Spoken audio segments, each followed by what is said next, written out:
تو وظائف تو بہت سارے ہیں پڑھنے کے لیے، میرے یوٹیوب کے اوپر کئی کلپس وظائف کے اوپر موجود ہیں۔ اسپیسیفکلی قرضہ اتارنے کے لیے مولا علی رضی اللہ تعالیٰ عنہ علیہ السلام کے بارے میں ایک حدیث ہے، جامعہ ترمذی میں یہ حدیث ہے۔ سیدنا علی کے پاس ایک مکاتب آتا ہے۔ مکاتب اس غلام کو کہتے تھے جو کتابت کر لیتا تھا اپنے مالک کے ساتھ اس شرط پہ کہ میں اتنے عرصے میں تمہیں اتنا مال دوں گا تو تم نے مجھے آزاد کر دینا ہے۔ ایک تو ہے نا کہ غلام کو پیسے دے کے دوسرا مالک خرید لے، ایک یہ غلام کہتا ہے کہ نہیں میں آزاد ہونا چاہتا ہوں اور کوئی پیسے دے کے مجھے آزاد نہیں کروا رہا، جس طرح کہ سیدنا بلال کو سیدنا ابوبکر نے آزاد کروایا، صحیح بخاری میں آتا ہے۔ حضرت عمر کہتے تھے ابوبکر ہمارے سید ہیں جنہوں نے ہمارے سید بلال کو آزاد کروایا رضی اللہ عنہم اجمعین وعلیہم السلام اجمعین۔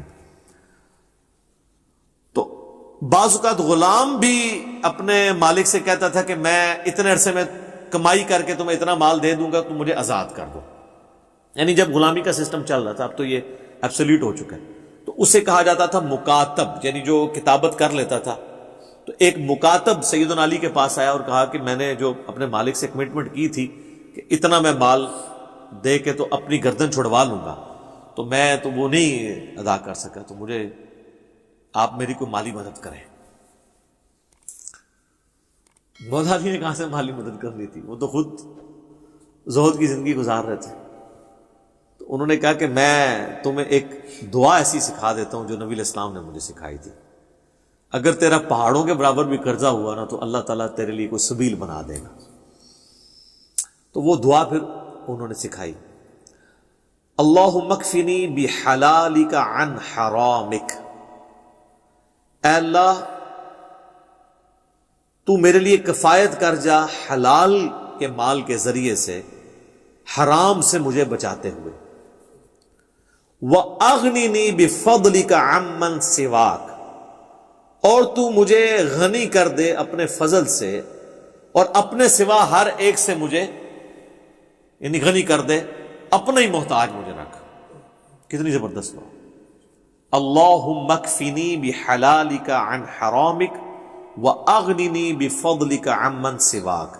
مشکات کی دوسری جلد میں مختلف دعاؤں کی جو یعنی مختلف اوقات کی دعاؤں والا چیپٹر ہے، اس میں آپ کو یہ حدیث مل جائے گی۔ چھوٹی سی دعا ہے، دیکھ کے پڑھیں کچھ عرصہ زبانی یاد ہو جائے گی، یہ ہے۔ اس کے علاوہ میں نے 3 وظائف بتائے ہوئے ہیں، صحیح بخاری میں حدیث ہے، ابراہیم علیہ السلام کو جب آگ میں پھینکنے لگے تھے انہوں نے پڑھا تھا حسبنا اللہ ونعم الوکیل، ہم نے اللہ ہی پر بھروسہ کیا اور وہی بہتر کارساز ہے۔ اور ابن عباس کہتے ہیں کہ تمہارے نبی بھی مشکل میں یہی پڑھتے تھے، حسبنا اللہ ونعم الوکیل۔ بلکہ سورہ آل عمران میں آتا ہے کہ اہل ایمان کو جب خبر ملی کہ کافر ان کے خلاف سازش کر رہے ہیں تو انہوں نے پڑھا حسبنا اللہ ونعم الوکیل۔ یہ تو وظیفہ قرآن میں ہے۔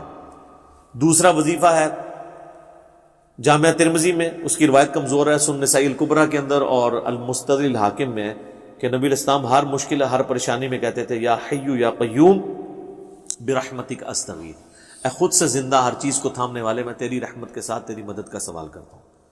استغیث الف کے ساتھ پڑھیں گے تو سنگولر کا صیغہ ہوگا، اور نون سے پڑھیں گے تو جمع کا صیغہ۔ برحمتک نستغیث بھی درست ہے، استغیث بھی درست ہے۔ اور تیسرا وظیفہ جو جامعہ ترمذی میں حدیث ہے کہ جو شخص بھی یونس علیہ السلام کی دعا کے ذریعے اللہ کی طرف متوجہ ہوا اللہ اسے محروم نہیں لوٹاتا، لا الہ الا انت سبحانک انی کنت من الظالمین۔ یہ دعا جو ہے سورۃ الانبیاء میں آئی اور اللہ تعالیٰ نے ساتھ ہی فرمایا کذالک ننجی المؤمنین، اسی طریقے سے ہم مومنین کو بھی نجات دیں گے جو ان الفاظ کے ساتھ ہمیں پکارے گا۔ حتیٰ کہ سورہ الصافات میں ہے کہ اگر یونس علیہ السلام ان دعائیہ کلمات کے ساتھ ہماری طرف متوجہ نہ ہوتے پھر اسی دن مچھلی کے پیٹ سے نکالے جاتے جس دن مردے قبروں سے نکالے جائیں گے۔ اتنا اللہ کا آپ سمجھ لیں جلال تھا جو ٹھنڈا ہو گیا اس دعا کی برکت سے۔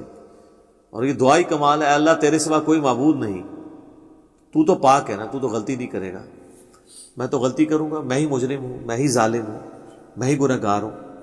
تو یہ اس سے بہتر آپ اللہ تعالیٰ، یہ میں تو کہتا ہوں یہ سید الاستغفار ہے، اس سے بہتر استغفار کے کیا سیغے ہوں گے کہ آپ ایک پیغمبر کی دعا کے ذریعے اللہ کی طرف متوجہ ہوں۔ تو وظائف تو بہت سارے ہیں لیکن آپ نے وظائف کے ساتھ باقی معاملات بھی کرنے ہیں۔ اچھا ان کاموں کے لیے سارے لوگ وظیفے مانگ رہے ہوتے ہیں، باقی ہر کام وہ انہوں نے خود کرنا ہوتا ہے۔ آج تک کسی نے مجھ سے یہ وظیفہ نہیں مانگا کہ مجھے کوئی ایسا وظیفہ بتائیں کہ مجھے نہ بس صرف ناشتہ کرنا پڑے، باقی 2 ٹائم کی روٹی کھانی نہ پڑے۔ میرا پیٹ خود بخود بھر جائے. وہ ان کی عقل مان رہی ہوتی ہے کہ ایسا تو پاسبل نہیں ہے. کوئی مجھے ایسا وظیفہ بتا دے کہ مجھے سردیوں میں رات کو اٹھ کے ٹوائلٹ نہ جانا پڑے، بس میں وظیفہ پڑھ کے رات کو سو جاؤں، تو خود بخود معاملات سیدھے ہو جائیں. کیونکہ ان سارے معاملات میں ہمیں پتہ ہے کہ یہ چیزیں فزیکل چیزوں کے ساتھ جڑی ہوئی ہیں. اس طرح کچھ چیزیں ایسی جو فزیکل چیزوں کے ساتھ جڑی ہوئی ہیں. مثلا وہ ابو داؤد، ترمذی اور نسائی، ابن ماجہ میں بڑی مشہور حدیث ہے جو ہم نے بچپن میں اپنی اردو کی کتاب میں بھی پڑھی تھی کہ نبی اسلام کے پاس ایک غریب صحابی آتا ہے اور کہتا ہے یا رسول اللہ آپ میری کو مدد کریں. تو آپ صلی اللہ علیہ وآلہ وسلم فرمایا تیرے پاس کوئی چیز ہے؟ تو اس نے کہا یا رسول اللہ ایک بچھونا ہے، وہی ہم رات کے وقت اوپر لے لیتے ہیں، غربت کا سر عالم دیکھیں، اور ایک میرے پاس صرف پیالہ ہے، اور گھر میں اور کوئی چیز نہیں. اور گھر بھی یہ نہ سمجھیے گا وہ کوٹھی ہوگی، وہ تو جھونپڑیاں اور چھوٹے چھوٹے، ایک بڑی مشکل سے ایک فیملی بھی اس میں مشکل سے رہ سکتی تھی. آخر میں وہ پیالہ لیا، پیالہ وہ لے کے آ گیا، لکڑی کا ہوگا وہ پیالہ. آخر میں کون ایسے خریدے؟ ایک صحابی نے کہا کہ میں 1 درہم میں، حالانکہ اس کی قیمت 1 درہم تو نہیں تھی، حضور کا دل رکھنے کے لیے ایک چاندی کے سکے میں خریدتا ہوں. تو یہ حدیث آپ کو مشکات میں بھی پہلی جلد میں مل جائے گی، زکوٰۃ والے چیپٹر میں. تو آفر میں نے کوئی زیادہ قیمت لگائے. ایک اور صحابی کھڑے ہوئے، رسول اللہ 2 درہم. آپ نے فرمایا 1 درہم سے تو اپنے گھر والوں کو راشن ڈال کے دو، اور 1 درہم سے آپ نے فرمایا کہ جا کے نا کلاڑا خرید کے لاؤ بازار سے. کلاڑے کا بھی وہ یعنی وہ کاٹنے والا حصہ لوہار سے جا کے نا آپ نے اپنے مبارک ہاتھوں سے اس میں دستی فٹ کی، ٹھیک ہے. اور آپ علیہ السلام نے وہ کلاڑا اس کے حوالے کیا اور فرمایا کہ 15 دن تو نے مجھے اپنی شکل نہیں دکھانی، جا جنگل سے لکڑیاں کاٹ اور وہ بیچ کے تو اپنا گزارا کر. لو جی، وہ 15 دن بعد آیا تو اس کے پاس 10 درہم ہو چکے ہوئے تھے، اور اس نے گھر والوں کے لیے کپڑے بھی خریدے. پھر آپ علیہ السلام نے اسے کہا کہ یہ اس سے بہتر ہے کہ تو لوگوں سے مانگتا پھرے، تو خود محنت کر. تو نبی علیہ السلام نے امت کو یہ ترغیب دلائی ہے کہ انہوں نے یعنی محنت کے ذریعے معاملات کو آگے لے کے چلنا ہے. صحیح بخاری میں حدیث ہے نا کہ نبی علیہ السلام فرمایا کہ اللہ تعالیٰ کے نزدیک پسندیدہ شخص وہ ہے جو اپنے ہاتھ کی کمائی سے گزر بسر کرتا ہے. اور پھر آپ نے حضرت داؤد کا ذکر کیا کہ اللہ نے ان کو زرہ بنانے کا ہنر سکھایا تھا، وہ اللہ سے دعا کرتے تھے. اس طرح بخاری مسلم میں ملتا ہے حضرت ادریس جو تھے وہ بڑھئی کا کام کرتے تھے، لکڑی کا، جو آپ ترخان کہتے ہیں. تو صاحب یعنی انبیاء کرام یہ سارے کام کرتے تھے اور وہ اپنی گزر بسر کرتے تھے.